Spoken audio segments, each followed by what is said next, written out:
দিদিকে পাগল করে দিচ্ছে, বাজার করতে দিচ্ছে না, কিছু করতে দিচ্ছে না, কিছু কাজ করতে দিচ্ছে না, শুধু মিঠি দিদি বাড়ি যাবো, মিঠি দিদি বাড়ি যাবো আর মিঠি দিদি বাড়ি যাবো।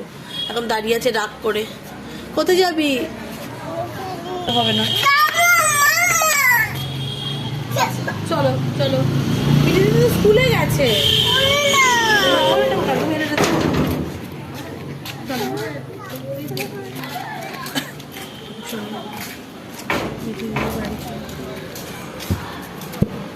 মিঠি দিদি স্কুলে গেছে মা।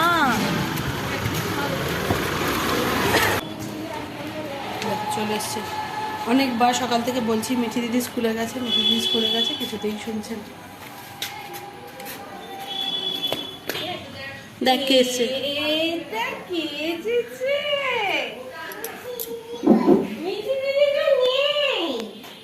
মিঠি দিদি কোথায় গেছে ওকে বলে দাও তো।